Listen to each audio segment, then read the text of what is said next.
Namwene mwana wevhu yakaoma Mazepe ati iye akuita zvechingochani uye ari kuda kubuda musaga nekuti nyaya yacho yaramba yongomunetsa. Welcome back to your channel. Please don't forget to like and subscribe. So anyora tsamba iye Mazepe ndokuti to all my followers and fans, I'm tired of living a lie. Vachandivenga, it's up to you. Thank you. Ndoda kutora moment to be real with you. Some of you may have seen things online about me. Someone decided they could expose about my sexuality. Well, let me save them the trouble. Yes, Ndiringochani, and I'm proud of it. The truth is, I was never hiding. I just never thought I owed anyone an explanation. But since certain people seem determined to use my personal life to attack me ne career yangu, I'm taking control of my own story. Kuvangochani is not a weakness. It's not something to be ashamed of.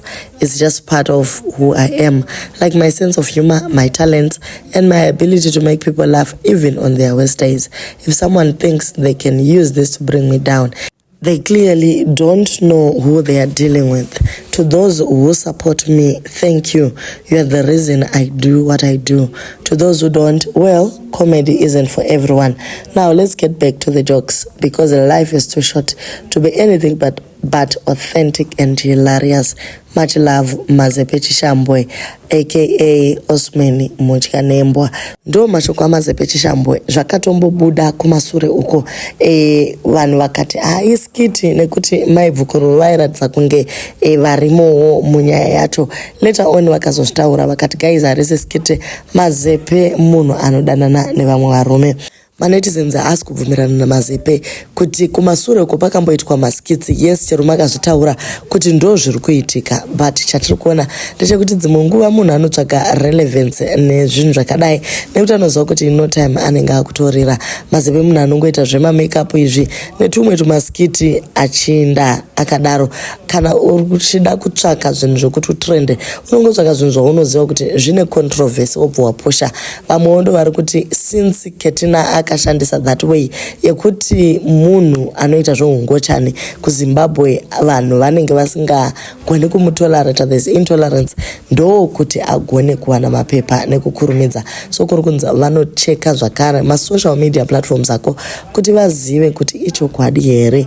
It might be a thing yekuti ari kuzvinyorera kuti vanoita vetting vacho vamuonewo sekudaro, kuti anga ari murume anga ari mucloset for a very long time, then azodecide kubuda uye akatozvinyorawo pasocial media pake. Then akangomira akaenda nenzira yakanaka iye kuti unotsvaga mapepa uchishandisa zvinhu zvakadai so zviri defamatory guys. Pakaipa vemhuri yako vanoti kudii, vana vako vanozoti kudiko kana vachiona zvinhu zvakadai. Baba vakuita makeup vakuisawo malipstick nezvimwe zvakadaro. Zvakavafita hazvo. He looks beautiful, but zvakaoma. The pain goes straight to my bvukururu.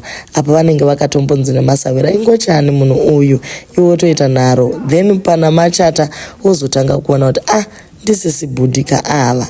Your life, your rules, bamnini kana kuti titi nditete, asi tinozviziva hedu kuti unogara uchitsvaga kutrenda nenyaya iyoyi. Ukaona vanhu vakukanganwa woti ndati ndikuzivise kuti ndiri ngochani. Who do you think cares neupenzi hwako huna? Shamwari, ita paucharwara diarrhea uchaona kuti sei zvinhu zvakasikwa nenzira yazvo.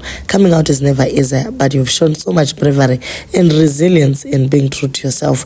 Keep being your amazing self and know that you have so much love and support surrounding you. So nde vamwe avo vari kuda kumuencourage Mazepe, asi vamwe vari kungoti aiwa tiri kuziva kuti uri kuda kuwana mapepa, tiri kuziva kuti uri kutsvaga kutrenda, uye chero ukaita ngochani uchange ungori ngochani yechinherera.